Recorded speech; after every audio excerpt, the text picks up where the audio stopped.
जुबां तो खोल नज़र तो मिला जवाब तो दे। जुबां तो खोल नज़र तो मिला जवाब तो दे।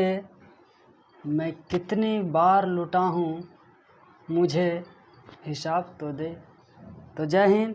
आज के वीडियो में हम बात करेंगे व्याकरण के बारे में, और ये मोस्ट इम्पॉर्टेंट टॉपिक है जिससे 3 क्वेश्चन आते हैं। ठीक है, 3 क्वेश्चन इससे आते हैं इस टॉपिक से, और ये टॉपिक अभी तक किसी को नहीं पढ़ाया होगा। इसलिए जो भी इस वीडियो को देख रहे हैं तो सबसे पहले कॉपी और कलम लेकर के बैठ जाएं, और जो भी मैं लिखवाया हूँ उसको एक बार स्क्रीनशॉट ले करके उसे पूरा लिख लेना। ठीक है, तो आइए देखते हैं। इसमें है वाक्य।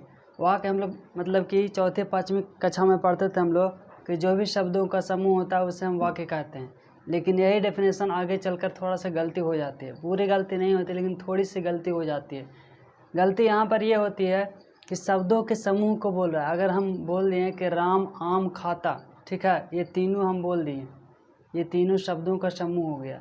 लेकिन जब हम इसको जोड़ते हैं तो ये एक पूर्ण अर्थ नहीं बतलाता है, पूर्ण अर्थ नहीं होता है इसका जब राम आम खाता बोलते हैं तो।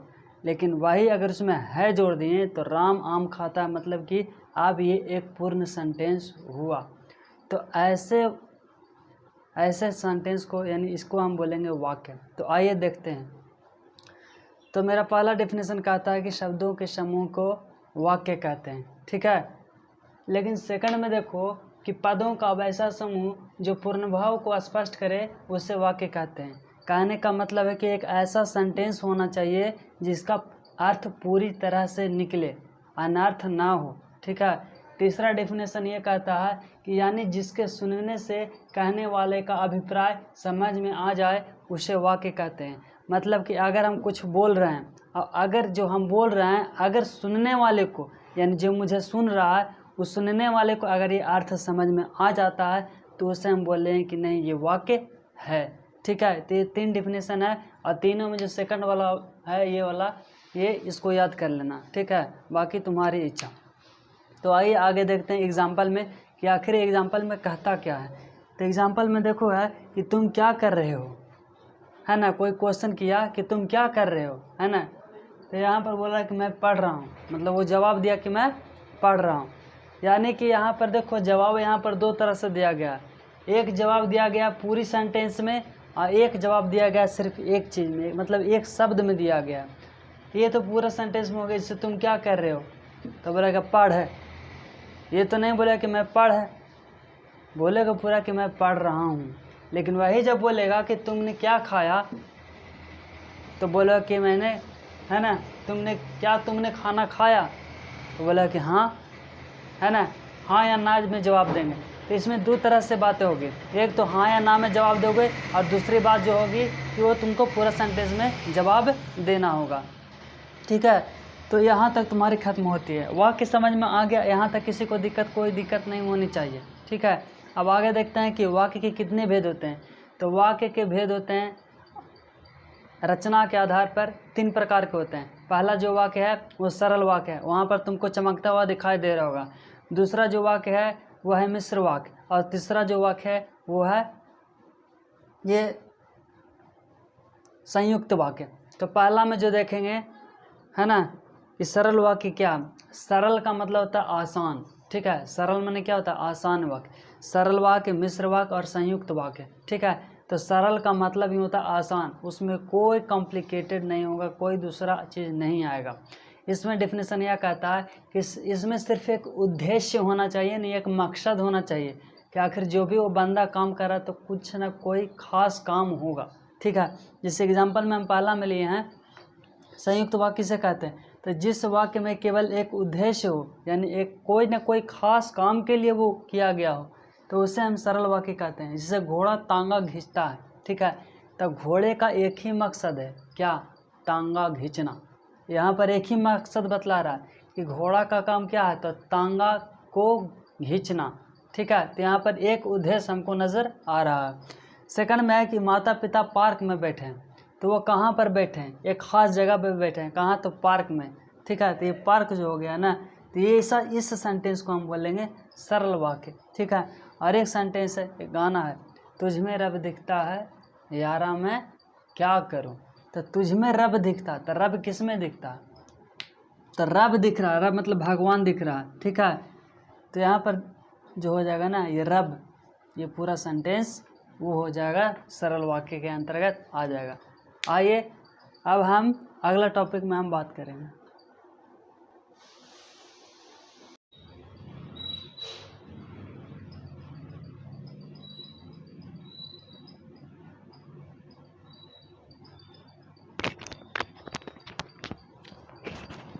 आइए अब पार्ट 2 के बारे में पढ़ते हैं, ठीक है। देखो यहाँ पर ये होता है ना कि तुम लोग को थोड़ा सा दिक्कत हो गया फ़ोन आने की वजह से, इसलिए हमको वीडियो कट करना पड़ा। आइए अब देखते हैं इसमें क्या करना है। तो सरल वाक्य में हमने ये समझा कि उसमें सिर्फ उद्देश्य के बारे में बात करेंगे, टारगेट के बारे में बात करेंगे, किस खास जगह की बात करेंगे, ठीक है। सेकंड में मिश्र वाक्य, मिश्र वाक्य में हम ये देखते हैं, मिश्र नाम से ही पता चलता है कि मिश्र है। मिश्र मतलब उसमें दो या दो से अधिक रहेगा, दो से कम नहीं हो सकता, उससे ज़्यादा हो जाए तो हो जाए। जैसे हम लोग मिक्सचर की बात करें, जैसे हम लोग मिक्सचर खाने जाते हैं, मिक्सचर लेने जाते हैं, तो उसमें हम ये देखते हैं कि उसमें दो या दो से अधिक कंपोनेंट मिला रहता है। जैसे बादाम हो गया, दाल हो गया, ठीक है, मूंग हो जाता है, उसमें बादाम हो जाता है, किशमिश हो जाता है। तो ये 4 या 5 तरह से मिला करके उसको मिक्सचर तैयार किया जाता है।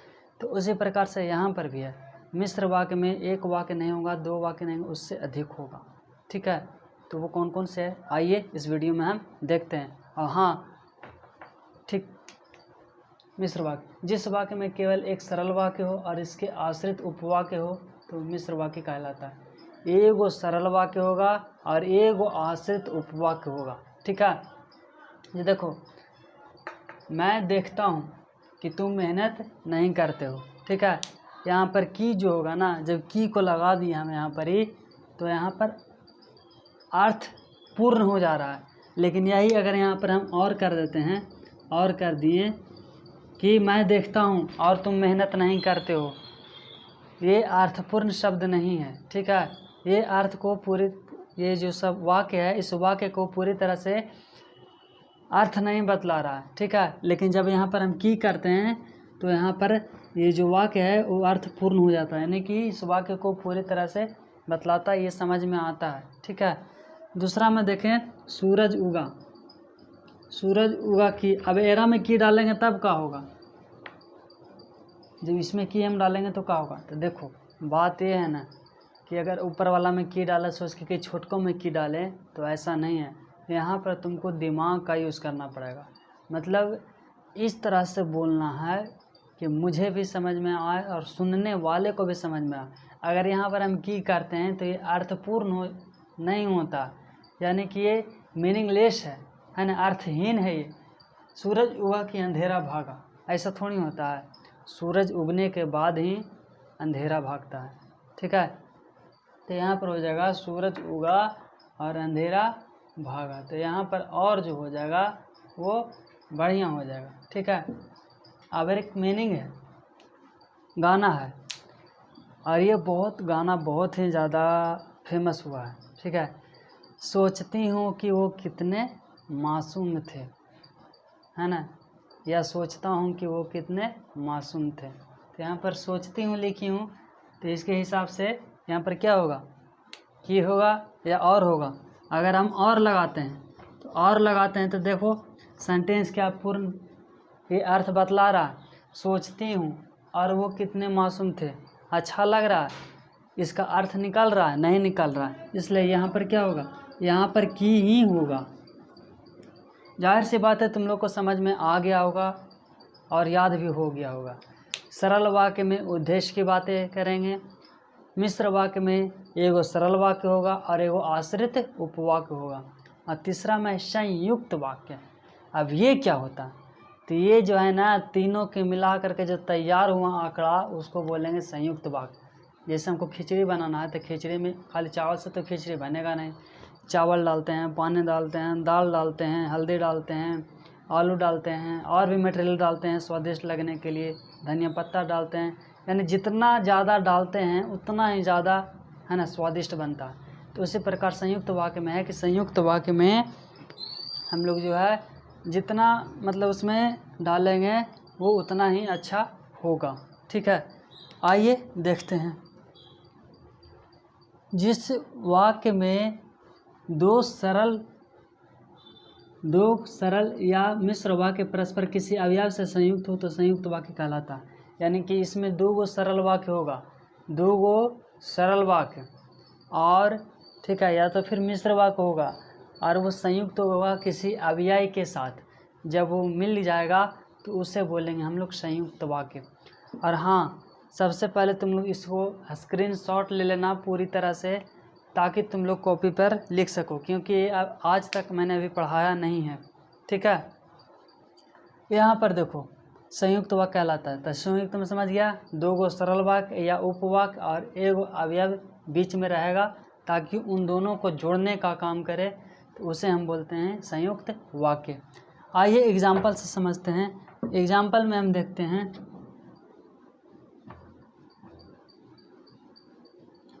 श्याम माखन चोर है, जब मैं ढूंढती हूँ वो कहीं छिप जाता है। ठीक है, कल जन्माष्टमी मनाया गया होगा, तुम लोग किए होगे, लेकिन इस बार कुछ भी अच्छा नहीं हो रहा है। ठीक है, और जाहिर सी बात है आगे भी अच्छा नहीं होगा, क्योंकि कोरोना काल की स्थिति में है ना, थोड़ी सी सब लोगों की कमर तोड़ दी है, इसलिए थोड़ा सा मुश्किल बनता है।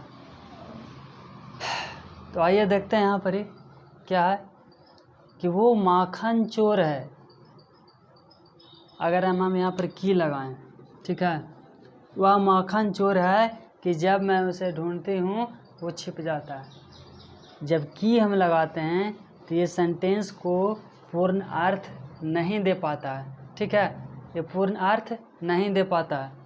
तो यहाँ पर क्या होगा, अगर यहाँ पर हम और लगाते हैं, और लगाएं, श्याम माखन चोर है और जब मैं ढूंढती हूँ वो कहीं छिप जाता है, ये भी गलत बात है। अगर हम बोलें कि कोई बच्चा, कोई विद्यार्थी कमज़ोर है, तो क्यों कमज़ोर है?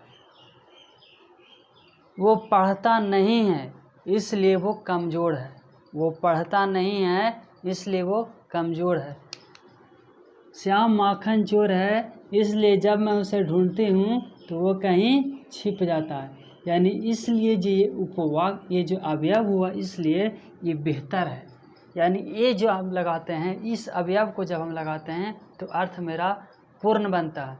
यानी इस वाक्य का पूरा अर्थ निकलता है कि जब हम है ना, माखन चोर, यानी कि माखन चोर, श्याम माखन चोर है, और जब मैं इसे ढूंढती हूँ तो ये है ना कहीं छिप जाता है। अब देखो, मैं आगे बढ़ गया तू पीछे रह गया। अब यहाँ पर क्या भराएगा बताओ? यहाँ पर अगर हम करते हैं कि मैं आगे बढ़ गया कि तू पीछे रह गया, तो ये भी पूर्ण अर्थ नहीं बतला रहा है। मैं आगे बढ़ गया इसलिए तू पीछे रह गया, ये भी सही अर्थ नहीं बतला रहा है ना। जिससे जब किसी दो व्यक्ति के बीच में तुलना करते हैं, है ना, तो यहाँ पर ही जब तुलना हो रहा है तो यहाँ पर होगा कि मैं तो आगे बढ़ गया और तू पीछे रह गया, है ना। तो यहाँ पर क्या हो जाएगा? और हो जाएगा। सूरज उगा।